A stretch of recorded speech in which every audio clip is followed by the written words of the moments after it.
Hello and welcome to our lesson on adding and subtracting fractions. So we're going to take two approaches to adding and subtracting fractions in this course. We will look at the traditional course where we go through the standard algorithms and formulas and processes, but I want to build a conceptual understanding of the processes first, and that's what we're going to try to do in this particular lesson. So the concept of addition we have seen before. Just like we did with whole numbers, we're going to take addition to mean combining quantities. So let's make sure we're not thinking about addition any differently than we were before. Again, let's take addition to mean combining quantities. Now, when we combine fractional quantities, fractional numbers, it's going to be super helpful for us to use the copies of language, because when we're using that copies of language, it connects perfectly to the process of combining whole numbers. So we're going to continue using the copies of language, okay? So when we add whole numbers, like when we add 1 plus 3, we know that 1 plus 3 is going to make 4. That is the same concept that we're applying in all situations where we're adding. So when I add 1 apple plus 3 apples, well, that 1 apple plus the 3 apples still makes 4 apples. And if I have one slice of a pizza plus 3 more slices of a pizza, and all of those slices of pizzas were equal, then that one slice plus that 3 slices, that one slice plus the 3 slice still makes 4 slices of, in this case, the 8 total slices. Okay, same exact process with fractions. If I wanted to add, let's say, 1/8 plus 3/8, remember 1/8 is one copy of 1/8, and 3/8 would be 3 copies of 1/8. So if I take one copy of an eighth and I add 3 copies of an eighth, then I have 4 copies of 1/8. So one copy plus 3 copies is going to equal 4 copies. Okay, so 1 plus 3 is 4, regardless of the situation we're in. Now it starts to look a little different with fractions, because the 1 copy of 1/8 would be 1/8, and the 3 copies of 1/8 means we have 3/8. So 1/8 plus the 3/8, again, this makes 4 copies of the 1/8, so that makes 4/8 total. Okay, but again, the concept of addition is still addition. It's still combining the quantities. And it's similar with subtraction. So again, relating this back to whole numbers, we're going to take subtraction to mean taking quantities away. Okay, subtracting quantities away. And if we can think of fractions in that copies of language, then we can continue subtracting fractions the same way that we subtract whole numbers. So when we say 5 minus 2, 5 minus 2 is 3. That's going to be true regardless of the situation. If I have 5 oranges and I want to subtract 2 oranges, then the 5 minus 2 oranges would be 3 oranges. Okay, or if I have 5 slices of pizza and I want to take away, subtract 2 slices of pizza, then 5 minus 2 in this case would be 3 slices of 8 total slices of pizza. Okay, same with fractions. Okay, if I have 5 copies of 1/8 and I subtract, take away 2 copies of 1/8, 5 minus 2 is still 3. So 5 copies minus 2 copies is 3 copies. So if I have 5 copies of 1/8, that's 5/8, and I subtract 2 copies of 1/8, that's 2/8. That's going to give me 3 copies of 1/8, or 3/8. So addition and subtraction of fractions is the same addition and subtraction that we know. If we are thinking in that copies of language, we're doing the same process as when we're dealing with whole numbers. Okay, let's try this with some pattern blocks just to make sure our brains are understanding the concept. I linked the pattern blocks here. There's a website where you can access these particular pattern blocks. I also put the QR code there, but these are the pattern blocks we saw before. So we're going to suppose that one yellow hexagon is the unit here. So this is what one hole would look like. So this is one hole, which means the red trapezoid would be two of those. So it's one of the two total. So the red trapezoid is going to represent a half. And the blue rhombus, we could fit three of those. So let me just try to draw this out for you here. We could fit three of those in that hexagon.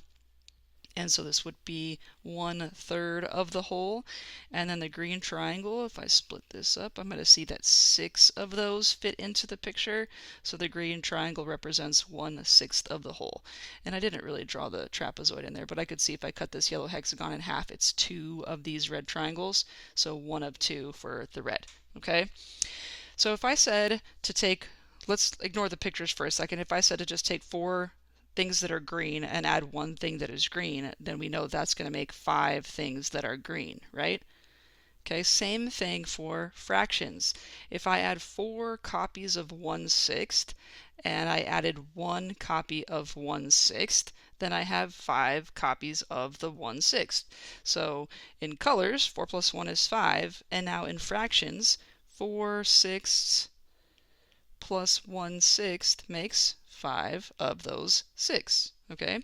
If I said take 1 blue and add another blue, then of course I would have 2 blues. Well, we just said that a blue is a third. So if I have 1 copy of a third and I add 1 copy of a third, I'm going to have 2 copies of the thirds. Okay, if I have 3 green and I take away 1 green, 3 green minus 1 green, that would be 2 greens. So if I have 3 copies of a sixth and I take away 1 copy of a sixth, that would leave me 2 copies of a sixth. And if we wanted to reduce that to 1/3, we could, although I'm not so concerned with reducing in this particular lesson. Okay. If I have 2 copies of a red and I take away 1 copy of a red, 2 minus 1 is 1, so I'd have 1 red left. Which means if I have 2 copies of the half and I have 1 copy of the half, I'm going to have 1 copy left. So 2 minus 1 is 1, 2 copies minus the 1 copy is 1 copy, right? 3 minus 1 is 2, 3 copies minus 1 copy, 2 copies.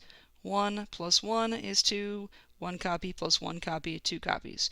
4 plus 1 is 5, 4 copies plus 1 copy, 5 copies. Okay, so if we're thinking in that copies of language, again, addition and subtraction is just addition and subtraction.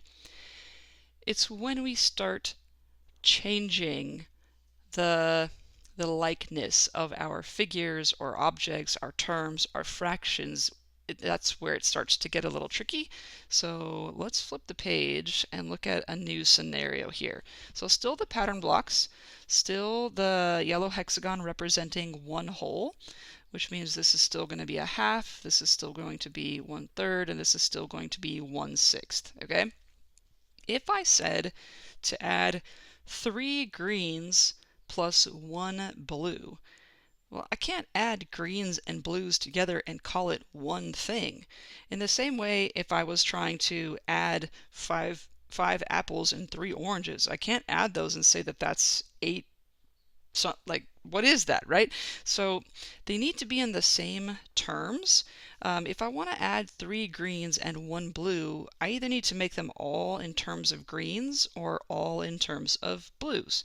So I can see when I'm looking at this blue one that this blue one is the same, the blue rhombus is the same as 2 of my green triangles. I could fit 2 green triangles into that blue rhombus. So I can rewrite this. I can call this 3 greens plus, instead of 1 blue represents 2 greens, right? Because these are the same, I'm allowed to make that substitution here, but now I have two quantities that I can combine. The 3 greens plus the 2 greens gives me 5 greens. Okay, so again, 3 of the greens would be 3, 6. Plus 5 of the greens, or 2 of the greens would be 2, 6. I can put those together to make 5, 6. So I know that when I add 3 greens and 1 blue, I get 5, 6.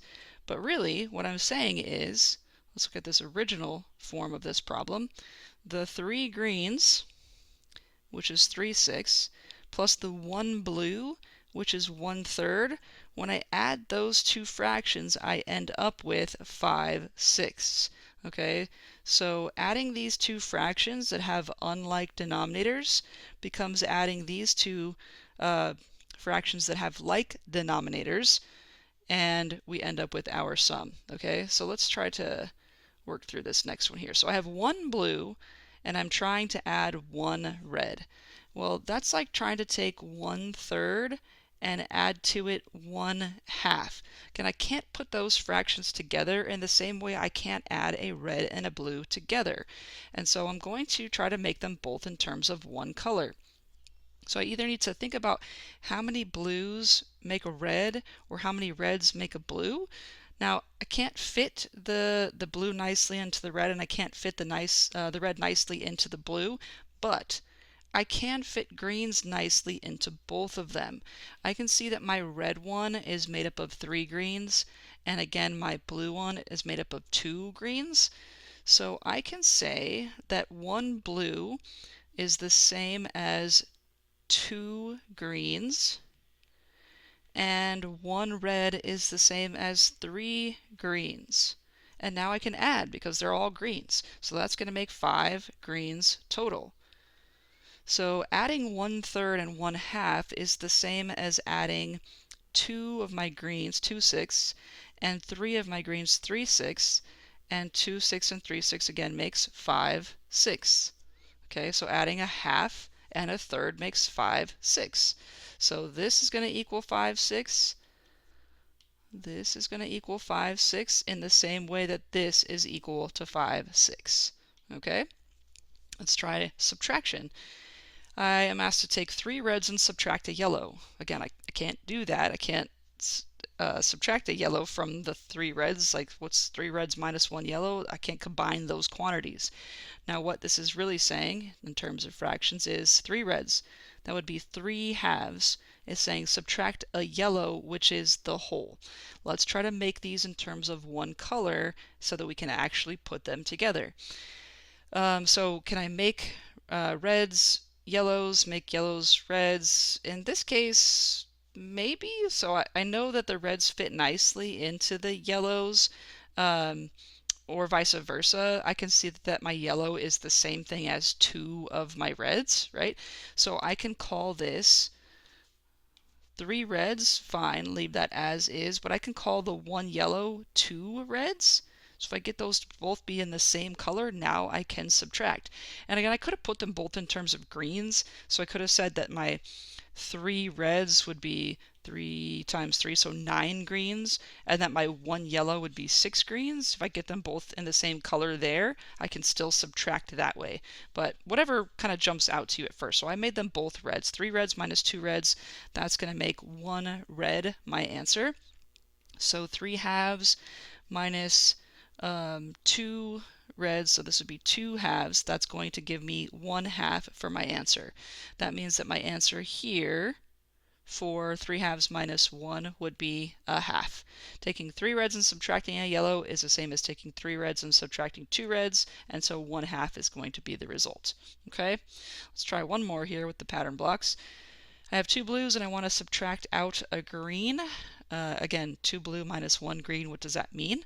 Let's get these in the same colors. 2 blues and 1 green. Well, my 1 blue, I know is 2 of those greens. So if I have 2 blue, again, let me write sorry, I'm getting a little ahead of myself. Let me write this in what it's saying. 2 blues would be 2/3. I want to subtract 1 green, which is a 1/6. I can't do that because they're not in the same color, not in the same terms. So I'm going to try to rewrite this so that they are in the same terms. So if I have 1 blue making 2 greens, then 2 blues would be 4 greens. So if I had 2 of these, I'd have 4 of these, okay?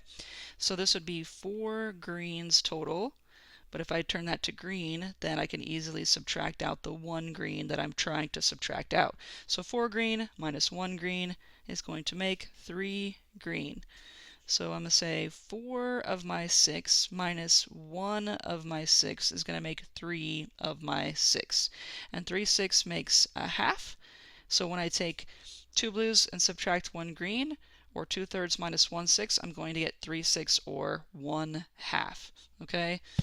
So it's the idea of having to get common denominators that we've seen before. This is why we need that. We need these pictures to be in the same color in order to actually subtract them and call them a color, right? So it's the concept, okay? We can only add and subtract quantities that are alike. I can only take greens from greens. I can only add reds to reds. I can only add 1/8 to 1/8, okay? And it's the same everywhere. When we're dealing with objects, what we try to do is we try to find a common word. So when I add 5 apples and 3 oranges, right, I can't just call that 8 oranges or 8 apples. We find a common word like fruit.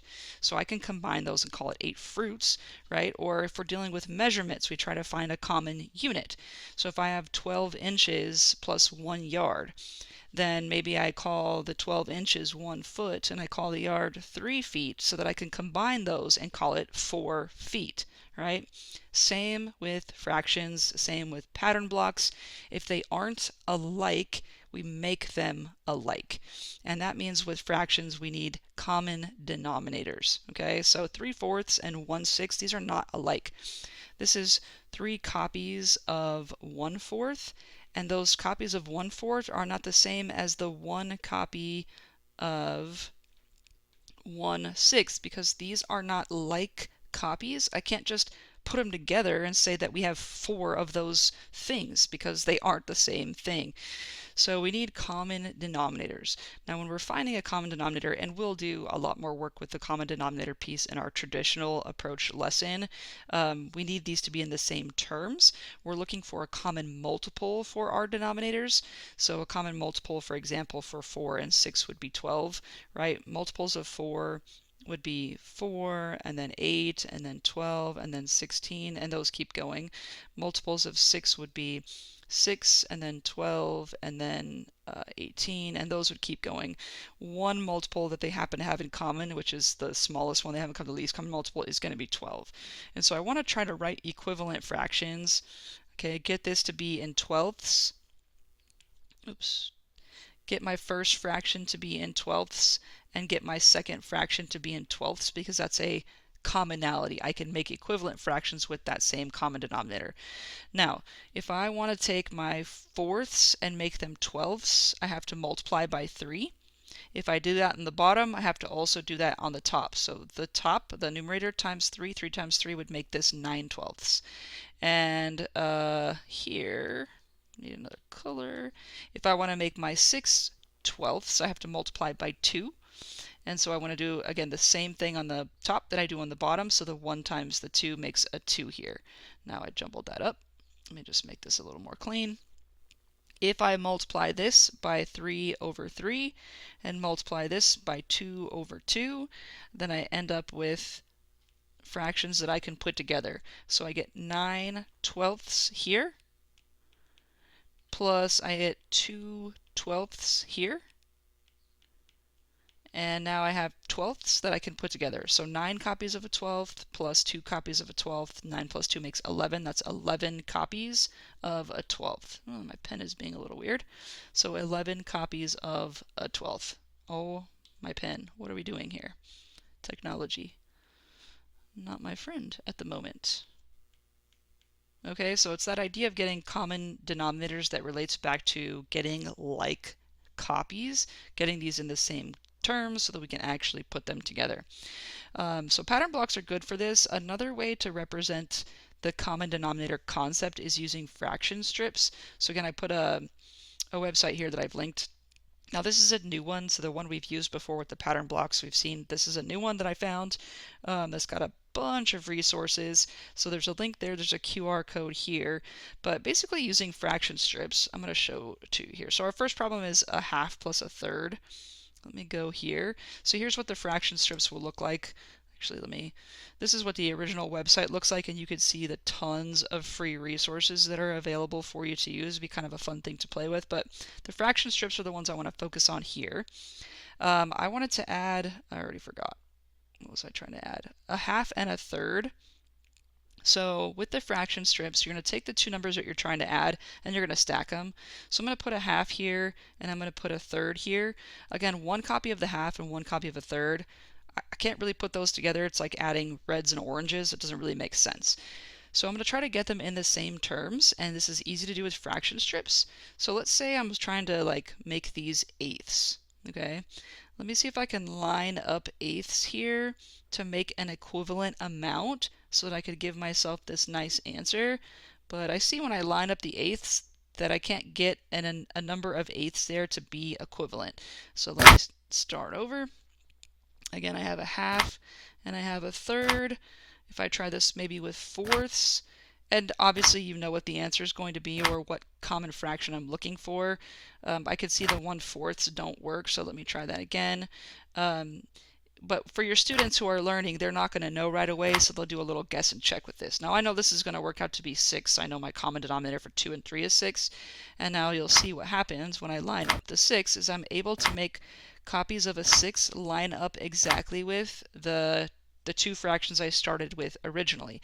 So when I'm adding a half and adding a third, that's the same as adding, let's see if I can get the pen to work here. That's adding these, nope, that's not what I wanted to do. Pen. That's taking these 3 copies of 1/6 here, and that's adding the 2 copies of 1/6 that I have here. And so I end up with, sorry, I'm trying to not touch the tiles and do this writing at the same time. So that gives me 5 copies of the 1/6 altogether. So fraction strips are just another nice way to show this. So here, again, when we're doing this, we want to start by stacking the fractions that we're adding or subtracting. So if I have a half plus a third, that's where I start. And then you're going to, right below that, try to find copies that are equivalent to your original. So using eighths or fourths or sixths or whatever it is, you're trying to get a stack that matches up exactly with what you started with. Okay, so we are able to do this in this picture with 6. So I can see that adding 1/2 plus 1/3, that's the same as taking 3/6, 3 copies of 1/6, and adding 2 copies of the 1/6, and so 5/6 ends up being my answer. And it works for subtraction too. We just got to be a little careful with it because it still looks like an addition problem. So if we were to take a half and try to subtract a fifth, I would still do this the same way. Now if I had physical manipulatives, then I could actually take away, but I'm still trying to find fractions, copies of my fractions that are equivalent. So again, I have the 1/2 and I'm trying to take away a fifth. I'm going to start with that. And maybe after some trial and error, I find that 1/10 can make this equivalent. So what I'm seeing here is when I have a half, I have 5 copies of 1/10. And when I want to take away 1/5, I'm really trying to take away 2 copies of 1/10. And so 5 minus 2 makes 3, which means my answer is going to be 3/10. 3 copies of 1/10 is the result of the subtraction. So they look the same way. We're trying to start with our original problem, find copies of one fraction that add up to an equivalent picture, and then we can either add them or subtract them depending on what the problem is asking us to do. Okay, so hopefully the concept of addition and subtraction makes sense. Again, there's a secondary lesson where I take a more traditional approach if you need that review, but it's the concept that I want you to understand. We are still just adding and subtracting. So you've got some problems in your assignment to work on. Give it a try, and if you need help, then just let me know. So if you have any questions, again, let me know. If not, until next time, then take care.